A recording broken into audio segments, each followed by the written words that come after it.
मेरे अजीज दोस्तों, नमस्कार।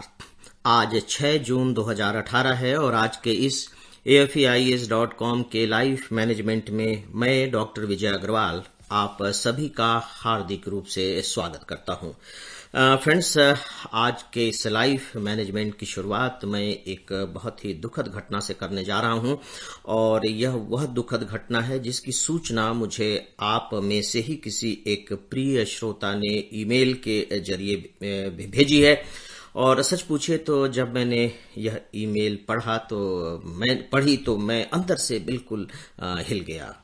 ये क्या है, क्यों है, कैसे है, क्या ये होना चाहिए या इसे कैसे रोका जा सकता है, इन सब बातों पर दिमाग बिल्कुल बुरी तरह से उलझ गया। दिमाग में विचारों की गुत्थम गुत्थियां होने लगी और फिर मुझे लगा कि नहीं, इससे निजात पाने का एकमात्र उपाय अब मेरे पास यही है कि मैं अपनी बात आप लोगों तक पहुंचाऊं। तो इसे आप मेरी भावना भी कह सकते हैं और आप इसे मेरे विचार भी कह सकते हैं और आप लोगों से की गई एक गुजारिश भी कर सकते हैं। मित्रों, मैं किसने भेजा है ये नाम नहीं बताने जा रहा हूं। किससे जुड़ी हुई यह घटना है उनके नाम का इसमें उल्लेख है, स्थान का भी उल्लेख है, लेकिन वो बातें मैं आपसे नहीं करने जा रहा हूं क्योंकि नाम महत्वपूर्ण नहीं है, स्थान महत्वपूर्ण नहीं है। महत्वपूर्ण है वो घटना और घटना से निकलने वाले निष्कर्ष। मित्रों, हुआ ये कि अभी 3 जून को आप जानते हैं कि सिविल सर्विस की प्रारंभिक परीक्षा थी। एक स्टूडेंट था जो प्रारंभिक परीक्षा देने जा रहा था, लेकिन दुर्भाग्य से वह गलत सेंटर पर पहुंच गया। परीक्षा के जो केंद्र हुआ करते हैं उसमें वो गलत केंद्र पर पहुंच गया। हालांकि जिस गलत केंद्र पर पहुंचा था वो बिल्कुल सही समय पर पहुंचा था।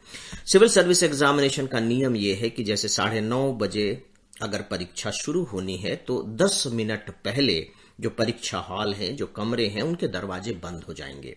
यानी कि 10 मिनट पहले आपको हॉल में उपस्थित हो जाना होगा। इसके बाद एंट्री नहीं मिलती है। सामान्य तरीके से आपने देखा है कि जो दूसरी हमारी यूनिवर्सिटीज और कॉलेज की परीक्षाएं होती हैं उनमें आप एग्जामिनेशन शुरू होने के आधे घंटे बाद तक जा सकते हैं। इसीलिए आधे घंटे पहले एग्जामिनेशन शुरू एग्जामिनेशन हो गया, लेकिन आधे घंटे पहले किसी को बाहर निकलने नहीं दिया जाता। वो आधे घंटे बाद ही हॉल छोड़कर निकल सकता है, भले वो बैठा ही रहे। तो दोस्तों, यहां नियम थोड़ा सा अलग है और इसकी जानकारी उनको थी भी और वो गलती से गलत सेंटर पर पहुंच गए। जब वहां गए और देखा कि ये सेंटर गलत है तो उन्हें बहुत तकलीफ हुई और भागे भागे फिर अपने वो सही सेंटर तक पहुंचे। लेकिन जब तक वो सही सेंटर तक पहुंचते तब तक नियम के तहत देरी हो चुकी थी। टाइम हो चुका था 9:24। एग्जामिनेशन शुरू होना था 9:30 पर, लेकिन हॉल बंद हो चुके थे 9:30 से। आप 10 मिनट पहले का समय कर दीजिए तो हॉल बंद हो चुका था। अब सवाल यह था कि अब वो क्या किया जाए। बट नेचुरल है कि उनको पर बैठने नहीं दिया गया, हॉल में प्रवेश नहीं दिया गया। बहुत हताश हुए, वो निराश हुए। वो अपने कमरे पर आए और उन्होंने अपने जीवन को समाप्त कर लिया। जीवन को समाप्त करते समय उन्होंने जो नोट छोड़ा है वो नोट बहुत ही भावुकता से भरा हुआ नोट है। इलॉजिकल है। इलॉजिकल इसलिए मैं कह रहा हूं कि जब आप भावुकता की चपेट में आते हैं तो चीजें अतार्किक हो जाती हैं। उन्होंने जो नोट छोड़ा है, आप देखिए कि उसमें क्या बात कहते हैं कि there was anyway no point in living this life further. यानी कि अब आगे इस जीवन को जीने का कोई महत्व नहीं रह गया है। I anyway would just have been a living dead body. और अगर मैं जीवित भी रहूंगा तो एक मृत शरीर की तरह बना रहूंगा, तो उसका कोई अर्थ नहीं है। ये उनके दिमाग में विचार चल रहा है। मित्रों, अब इसी को बेस बना करके आइए हम कुछ बातें करते हैं।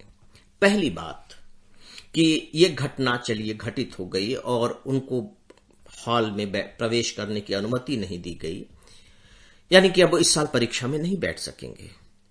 लेकिन मुझे नहीं मालूम कि उनका कौन सा अटेम्प्ट था, उनकी उम्र कितनी थी। हो सकता है कि आगे अटेम्प्ट बचे हुए हों, क्योंकि अगर अंधेरा हो गया है तो इसका मतलब ये नहीं कि सूरज की मृत्यु हो गई है।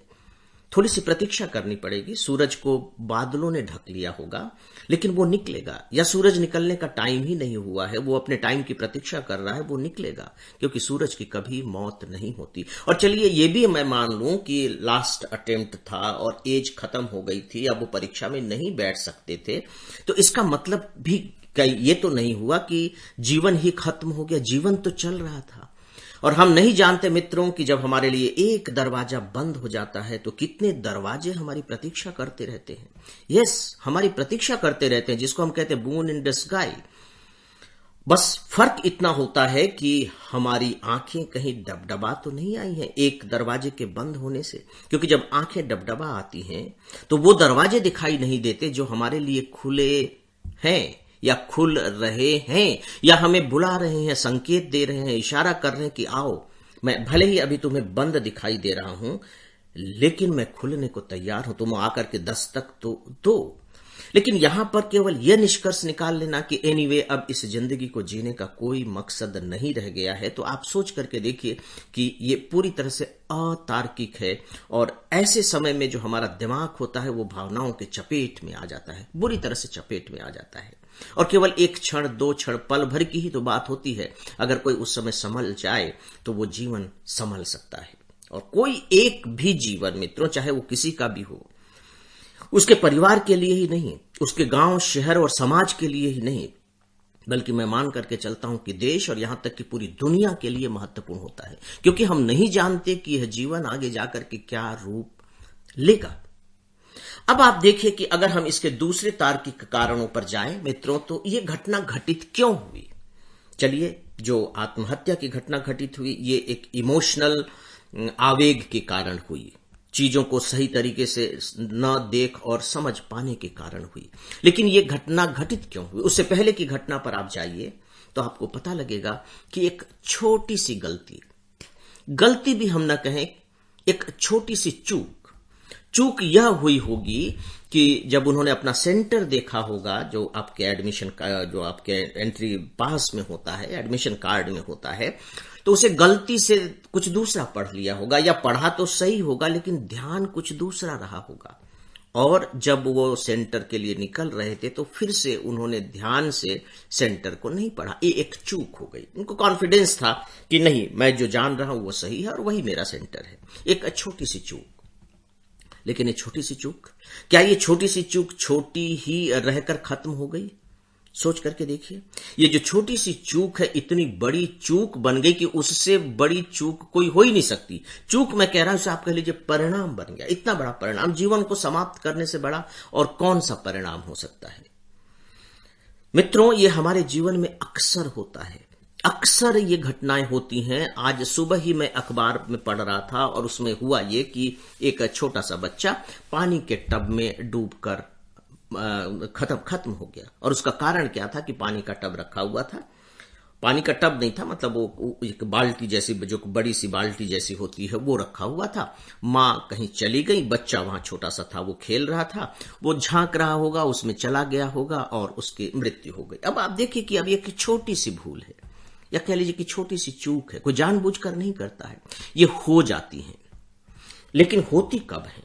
होती तब है मित्रों, खासकर ये जो छोटी छोटी गलतियां होती हैं, जो चूक होती हैं, दो कारणों से होती हैं।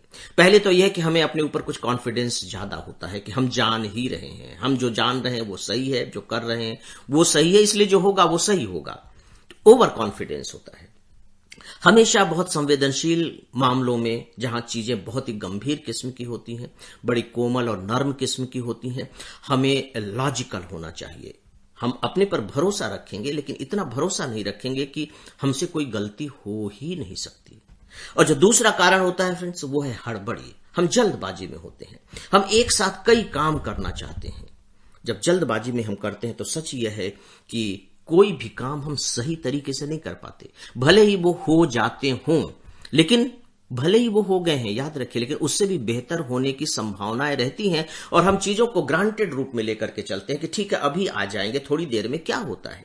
कई ऐसी घटनाएं पढ़ने को मिलती हैं कि गैस ऑन करके अभी हम आ जाते हैं, उसके ऊपर दूध चढ़ा करके चले गए कि अभी आकर के बंद कर देंगे, तब तक दूध गर्म हो जाएगा। और पता लगा कि इसके बाद और कहीं जाना पड़ गया, ताला लगा दिया, गैस जल रही है, चल रही है, और आग लग गई, खत्म। छोटी सी गलती, छोटी सी भूल। मित्रों, मुझे लगता है कि ऐसे छोटे छोटे मामलों में जो हमें वास्तव में छोटे लगते हैं, हमें सबसे ज्यादा सतर्क होने की जरूरत होती है, क्योंकि बड़ी चीजों के मामले में तो हम कभी चांस लेते ही नहीं, उसमें सतर्क ही रहते हैं। अगर आप किसी खाई के ऊपर बने हुए पुल से गुजरेंगे तो आप बहुत सतर्क होकर के चलेंगे, क्योंकि मालूम है कि आपके सामने खतरा मौजूद है। लेकिन जो छोटे छोटे जो मामले होते हैं, लेकिन उनके परिणाम बहुत भयावह होते हैं, उनके बारे में हम सतर्कता नहीं बरतते, क्योंकि हम उन्हें छोटा मानकर चलते हैं, लेकिन परिणाम छोटे नहीं होते। मित्रों, सच पूछिए तो उस विद्यार्थी के प्रति बहुत ज्यादा मन में एक तरह से करुणा का भाव पैदा हो रहा है कि काश कुछ ऐसा हो गया होता कि वह जीवन बच गया होता। तो मित्रों, अब इसके सिवाय हम लोगों के पास करने को कुछ नहीं रह गया है कि हम सब अपनी ओर से उस दिवंगत आत्मा को श्रद्धांजलि अर्पित करें और साथ ही साथ ईश्वर से प्रार्थना करें कि उनके परिवारजनों को यह दुख सहन करने की शक्ति दे। हालांकि ये शब्द मात्र हैं, मालूम है मुझे कि कैसे इस दुख को बर्दाश्त करना कितना मुश्किल हो रहा होगा। ये आसान काम मित्रों नहीं है। और फिर हम इससे एक सीख ले लें, मुझे लगता है कि वह भी एक श्रद्धांजलि की तरह ही होगी कि एक जीवन समाप्त हुआ, लेकिन उस समाप्त हुए जीवन ने हमें यह संदेश दिया है, हमें यह शिक्षा दी है। तो मित्रों, आज के लाइफ मैनेजमेंट को अब मैं यहीं समाप्त करना चाहूंगा। नमस्कार।